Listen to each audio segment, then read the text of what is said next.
Hello, Troy Francis reporting from Bucharest in Romania, and right now I want to talk about a topic that's very dear to my heart, and that is why are dating coaches so unpopular? Okay, so if you do a search on YouTube and you type in the word dating coach, and probably if you search on like your favorite search engine, whatever that may be, you're going to find a bunch of content that basically slates dating coaches, criticizes them, denigrates them, and calls them all kinds of different names. Now, what's interesting is when you delve down into this criticism, what you're going to find is that it doesn't come from just one source, okay? It's not just from one homogenous group of people who are criticizing these dating coaches.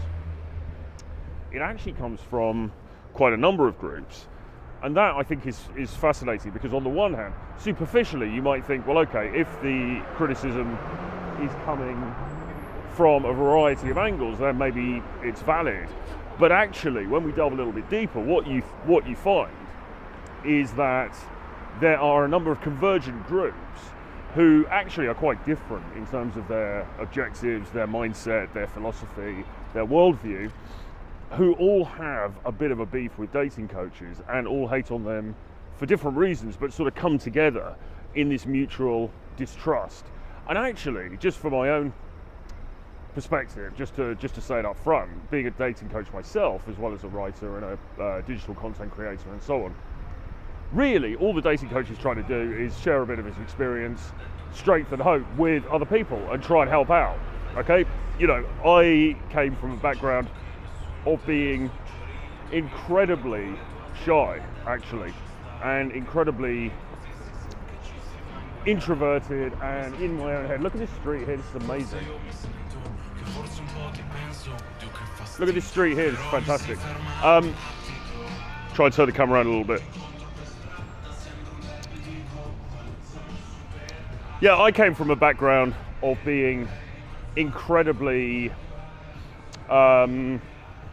shy, introverted, not socially adept in any way at all, in any shape or form, with women and men. I mean, everybody, really, but certainly in terms of the idea of going and talking to a girl that I found attractive and engaging in some sort of conversation with her, and God forbid, I mean, trying to generate some sort of attraction there, that was just completely outside of my worldview. It was just something that I couldn't do at all for many years, and as a result, my dating life was non-existent. But psychologically, I really suffered. It was really tough times when I was in my late teens, things started to change around the age of 20, actually, but certainly my late teens and perhaps some of my early 20s were really marred by not having the first clue about what I was doing in terms of dating. And really, why should I have had any idea what I was doing in terms of dating and women? Because we're not really taught this stuff, are we? It's not on the curriculum at schools. It's not something that you learn about when you go to university. Well, not in any formal sense anyway. You know, it's just not something that we're taught. So therefore, and people talk about, you know, having absent fathers and things like that. I mean, I didn't have an absent father, actually, in my household. You know, I've been very close with my dad, and he's a great guy. But did he really teach me anything about this stuff? No, not really. Also, as well, I never had any brothers. Okay, didn't have brothers. Sometimes people get some help with that. You know, maybe they got an older brother, but then the older brother is going to have to come from a mindset where he knows what he's doing as well. Okay, if you've got an older brother and he's got no idea what he's doing, then you're still screwed, or not.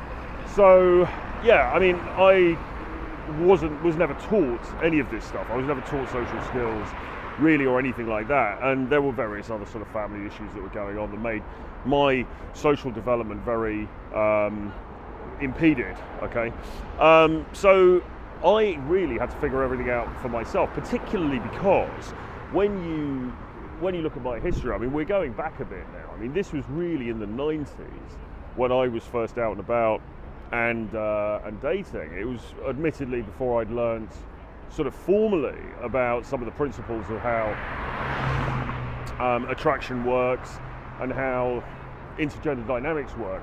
But nevertheless, I was certainly out there at the coalface, you know, in the clubs, in the bars and so on, through trial and error, really learning what worked and what didn't work. And even then, I still, when I reached about the age of 30 and I was living in London, I still needed help from other guys to teach me what I was doing, because I picked up a lot of bad habits. I was doing a lot of things that weren't really working, were actually going against me, and I was failing to do a lot of things that would have really helped me in terms of dating.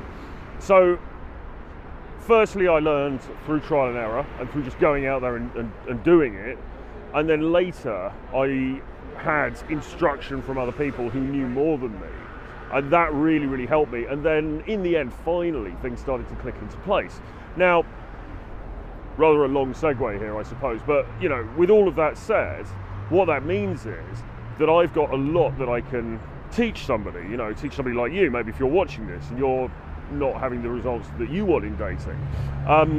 I have a lot that I can bring to you because I've been through that whole journey myself, and also as well, I happen to be a very analytical person. I happen to be somebody who is very, I like to figure things out. I'm very, I'm somebody who's very rigorous in terms of looking at what my experiences are and trying to figure them out and annotating them and focusing on them in such a way that I can explain to myself the mechanics of what's happened. Okay, so I've got all of that to bring to bear. So as a dating coach, really what I'm offering is incredibly valuable, because what took me the best part of 2 decades to figure out, okay, through bitter trial and error and some pretty disastrous scenes from time to time, what took me over 2 decades to figure out, I can teach you within a few months. Really, at the longest end, you know, within 10 weeks, 10-week course, which I have actually, my mastermind group, I can teach you everything that you need to know. I can teach you basically everything that I learned, and that's at the long end of it. I mean, I get some clients who come to me and you know, they've pretty much got everything figured out. Really, they just need a few tweaks, and then obviously it's just a matter of meeting up for a session or doing a couple of calls, and then they're good to go. But from absolute scratch through to proficiency, it's going to take maximum about 3 months, okay? And I can impart all of that knowledge, which is incredibly valuable, okay? Now, back to the criticism. So, the criticism, I'll just try to figure out where we're going here. The criticism comes from a number of sources. A lot of it comes, surprisingly, from other guys, because you would think that the criticism would come from women, and some criticism does come from women, but a lot of it online actually comes from other guys. Okay, and these guys are divided into various different groups. So the first group, I suppose, who are perhaps the noisiest and the most notable group, are the guys who believe that dating is only about looks, and if you're not good looking, you're not going to get good results with dating, and so therefore everything the dating coach says is a lie, and it's self-serving, because the dating coach just wants to make money from these poor innocent fools who are beguiled by the dating coach's articulacy and braggadocious sales claims, and they're suckered in. Okay, so that's one group of people. You've then got another group of people who are probably a little bit more mainstream than that, but they are the white knights, okay, and they are people that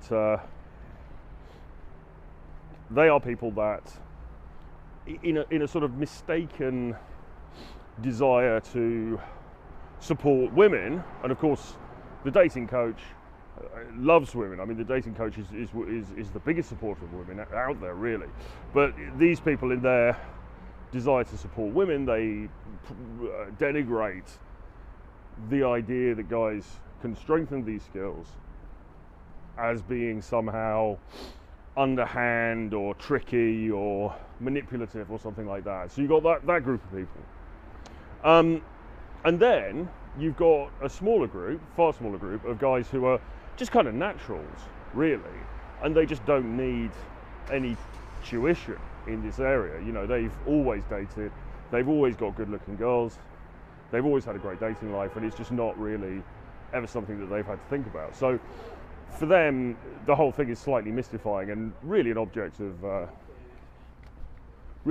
some ridicule. You know, they just don't get it, and they don't see why anyone would need it. Okay, that's quite a small group actually, because the truth is that probably, you know, most guys need a bit of help in this area, but there are some who are naturals, and they've just kind of got it up front. So there's them, and then you've got female distaste for dating coaching, and again, this is generally centered on the misconception that dating coaching is about being manipulative or, you know, doing something underhand or not being authentic and all of that, which is absolutely not the case, or it's certainly not the case in terms of the way that I teach it and that people that I work with teach it. Okay, it's nothing to do with trying to be manipulative or doing anything, you know, underhand. It's just not about that. And in fact, it's actually the opposite. It's about being authentic. It's about being your best possible self and communicating that best possible self to the people around you.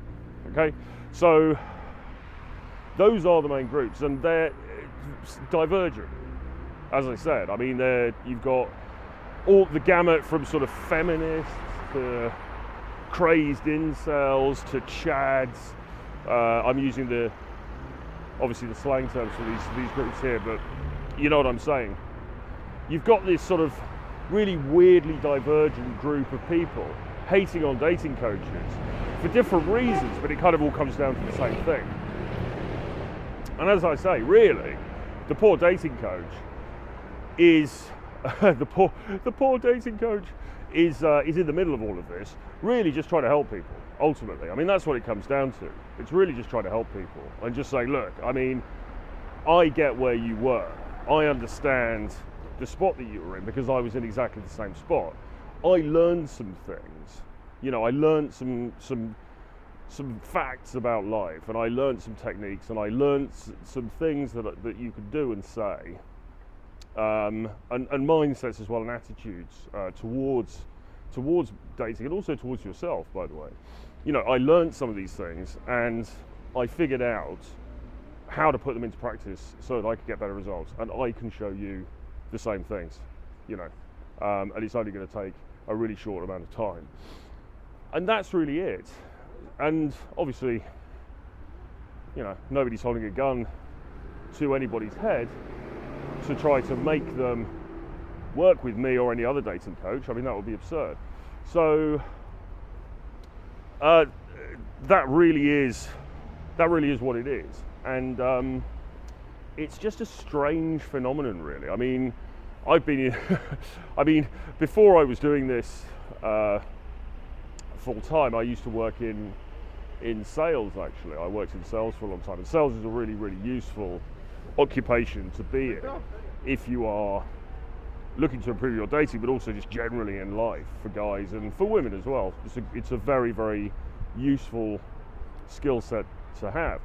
But of course, that's hated by a lot of people as well. So it just seems that whatever profession I put myself into, it gets some heat from different groups of people for some reason, which is kind of weird. But I mean, whatever. I mean, like, people are. The reality is, people are always going to have opinions, you know, and a lot of the time people aren't going to like what you're doing. But as long as you are acting ethically, as long as you're acting within your own moral code, within your own moral framework, and you're not doing anything illegal, then do you know what? I mean, ultimately, they're just going to have to please themselves, because you can't change how you behave. You can't change the way that you are because of the opinions of others. Anyway, with all of that being said, I hope you liked the video. If any of the issues of this have affected you, if you're looking to improve your dating experience, if you want to, take it up to the next level going into next year, drop me an email, troy@realtroyfrancis.com, or book a call with me for free. Link down below for my Calendly. You can put a slot in my calendar and we'll talk on the phone and we'll see if there's a way that you and I can work together to get you the results that you need. Anyway, from Bucharest, Romania, see you again very soon. Bye-bye.